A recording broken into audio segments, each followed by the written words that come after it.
Het is zondag. Welkom bij een andere aflevering van Act Small, Think Big. In deze aflevering van Act Small, Think Big zijn we op bezoek bij Republik Restocafé. De Miguel heeft daar een gesprek met Chris de Costa en hij vertelt meer over Republik Restocafé.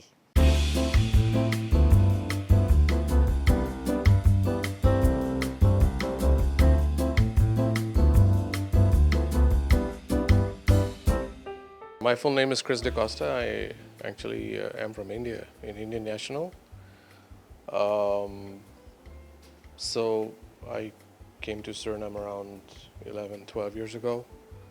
And of course I've traveled back to India in between a few times.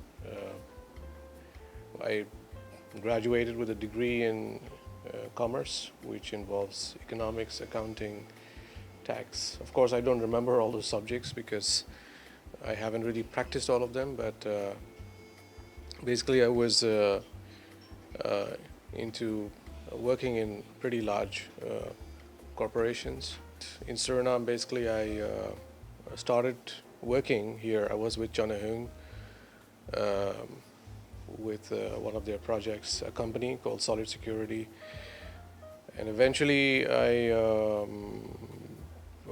got into consulting and then set up a company which I closed and then restarted another consulting firm which we converted into a management consulting, under which we have a two-child companies, a digital marketing firm, and then we recently started with a restaurant project, which is actually a company also by itself. The name of the company legally is called King Food Enterprises, but we run a restaurant brand underneath that called Republik Restocafé.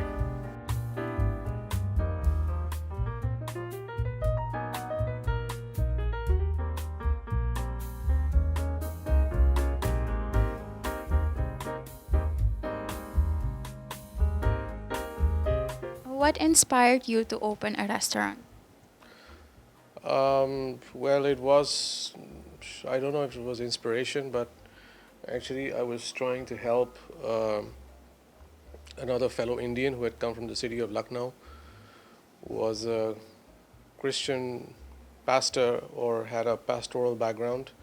He actually came on a Christian mission here, but because of COVID, he wasn't able to continue with his mission. So, he ended up working with me in one of my companies, and during that time, he used to cook for me and my family sometimes, just out of passion. And one day I told him, why don't you start selling this to make some extra money so you could probably bring your family here from India, which is what got us started into exploring what can we do, can we start something, a home kitchen or whatever.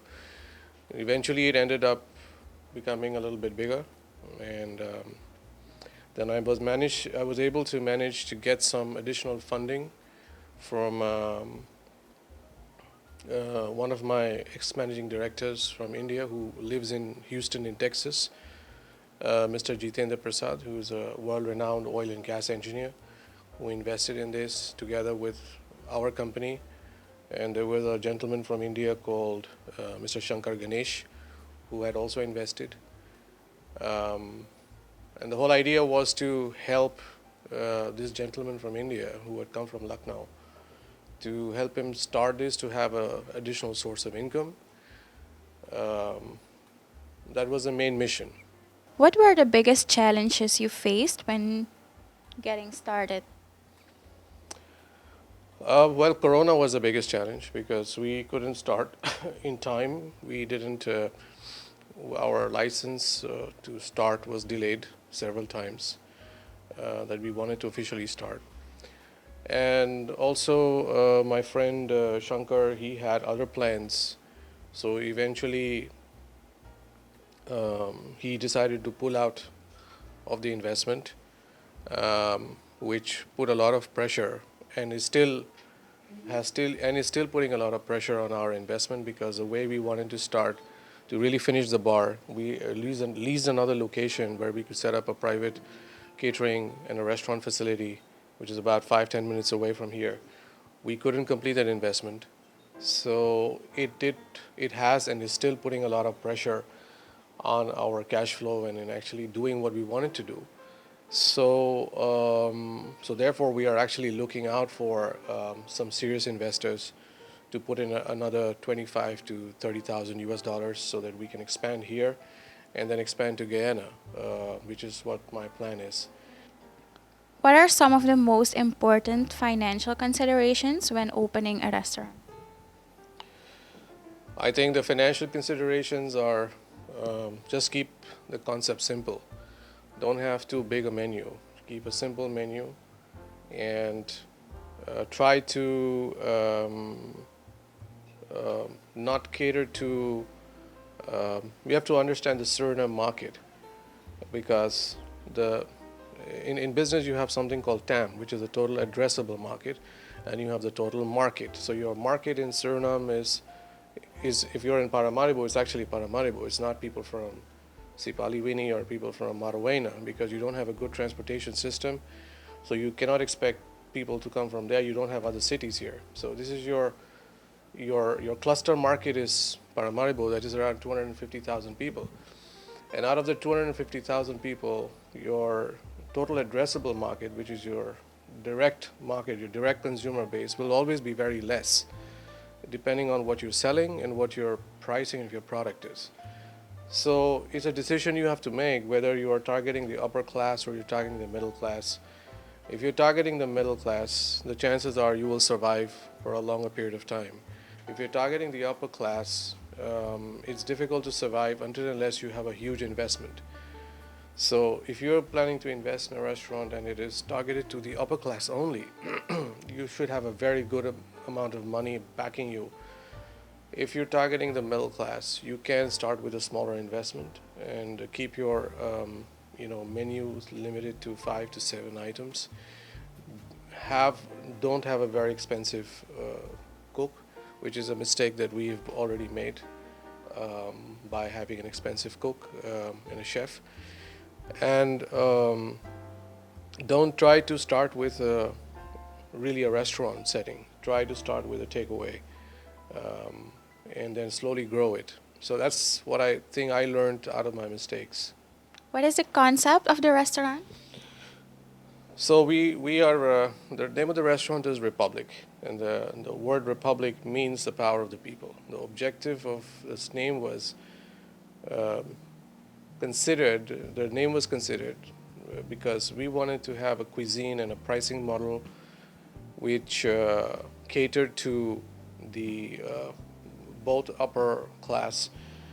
We had products, and we have products also which caters to the middle class. For example, we have our chow mein and noodles is something that appeals to the middle income group, and you see mostly Creole and Javanese and Hindustani people of the middle income group.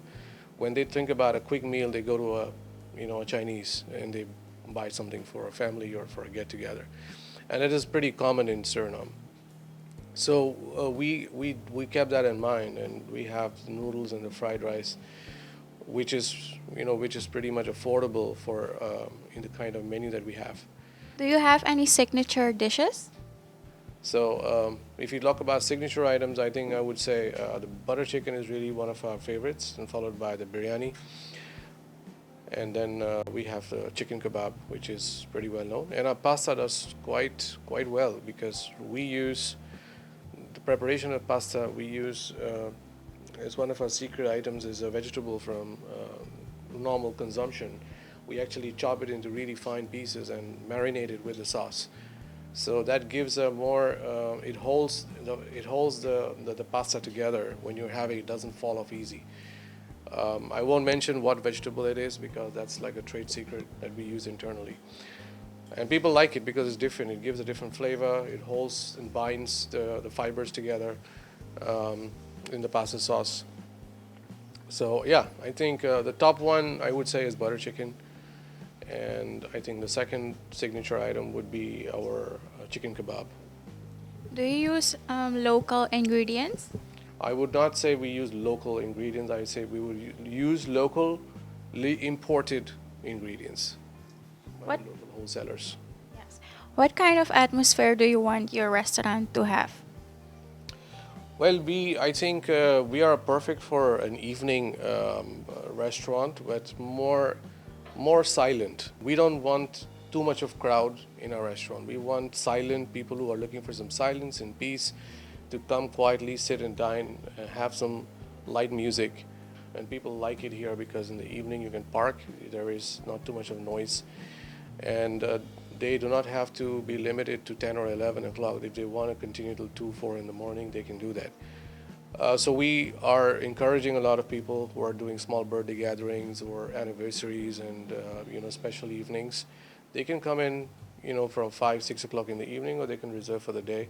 And we try to cater to what they want to have. Even if it's not in our menu, we still try to cater to what they want to have.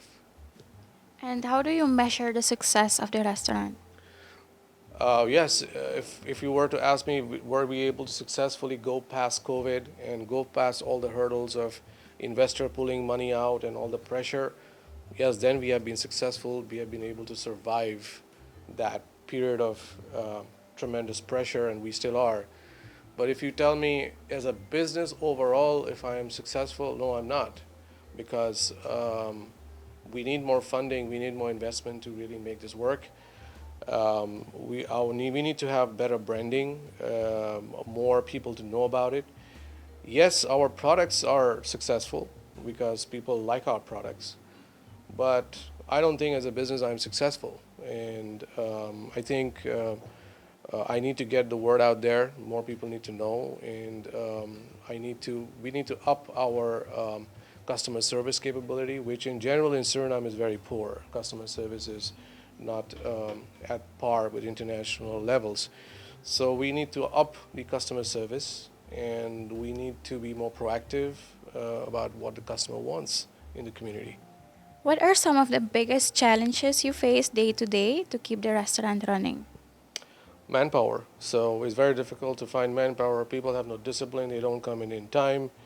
These are things that I'm not used to in India. So it's a big hurdle for me to figure out how to solve that problem, because you don't have dedicated people. For example, one of the things I'm looking for is the way we work actually is we build a project, and then we try to identify a young entrepreneur who wants to become a co-owner in the project, and we invite the person. It can be young or old, doesn't matter, and we bring the person in over a period of 9 months. We build him into the business, and then we give him around a certain percentage of shares in our company. We make him an owner of the business, and then over the period of time they start running it, and we help them to make it profitable. Okay, what are your hours of operation?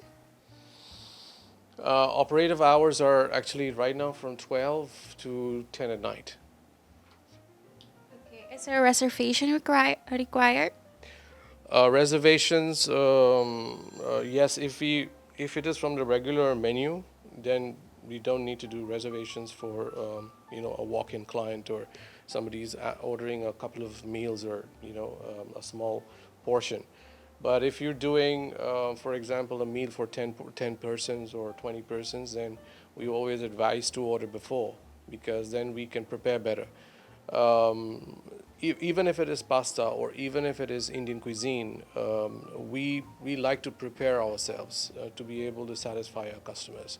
We don't like to rush in the last minute and prepare, because that makes you actually drop the quality when you do that with food.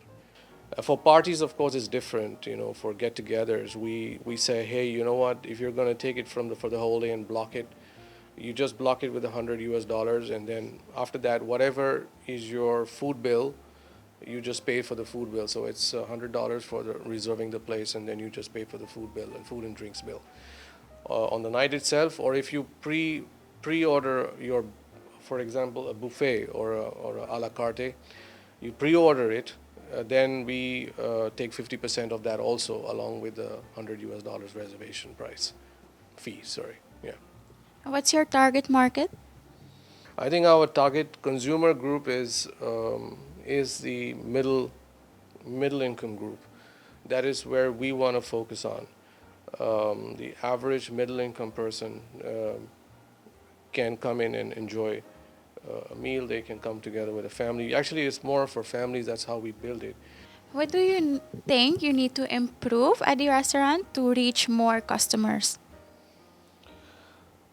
I think we need to stabilize, I would say, the taste of the food, to make sure that the taste is really stable, because sometimes it does happen that you have a little variation. But because I taste food myself and do sometimes the tasting, I can sense the variation, but that is sometimes also because of lack of not all spices, because spices are imported. Sometimes you can get exactly the same spice or the same brand, and that makes a big difference. And that is with the Indian side of the food. With the pasta, it's no problem. With the burger, it's no problem. But when we talk about the Indian side of the food, then we do have challenges with spices. Even with something like biryani, if you're talking about biryani, you make biryani with basmati rice. And there are different grains of basmati rice. If you don't cook with the same grain that you cook with in your previous meal, you're going to get a different flavor of the basmati rice. So those are challenges, because you don't grow basmati in Suriname, so you can access easily. These are challenges which we face because of the kind of country we are in. It's not that you have a constant supply of the same quality. Importers sometimes don't have it, so they get whatever they can get. Do you have any advice for people who aspire to have their own restaurant someday? If you have in mind to run a restaurant someday, the first thing I think you should do is get the right education. Go study somewhere, work under a good chef, get your hands dirty with production, spend at least 3-4 years before you think you can run a restaurant, because I think running a restaurant is one of the toughest businesses to run in the world. Most people are unsuccessful and close shop after a certain period of time, or they keep changing what they're doing. That means you're not successful. So a restaurant business, it can make a lot of revenue, but I think you should just go beyond making revenue or money. I think you should look at what is the problem that you are solving, what is unique about your restaurant, why will people come there, and why will people want to keep coming there. So you got to be realistic and say, okay, do I want to put my ass on fire? Am I willing to do that? Am I willing to go into the kitchen and be out there learning every day, sweating and killing myself day in and day out? If you're willing to go through that fire, then do a restaurant business. If you say that if you're doing it for just glamour and show off, forget it, don't do it. Then do something else, invest in the diamond business, or go and do some clothing and fashion and stuff and be a model, or do something else. But don't waste your time. To me, it's a waste of time. I actually felt to some extent I wasted my time doing this, but then I'm trying to re-engineer what I'm doing and try to understand the value of what I'm doing. One of the things that we started is actually donating food every month to 20 to 30 people, to the homeless people. And I feel that we're trying to find a bigger purpose, why we're running a restaurant. If I'm in the freaking food business, then I should be able to at least feed some homeless people and contribute in some way. Maybe that is one way, there could be other ways. But I'm no good as an entrepreneur if I'm not able to contribute to the society in some way or the other. And that's what I think I'm trying to figure in my head. What is the purpose? Why is it just making money, or is it something better than making money?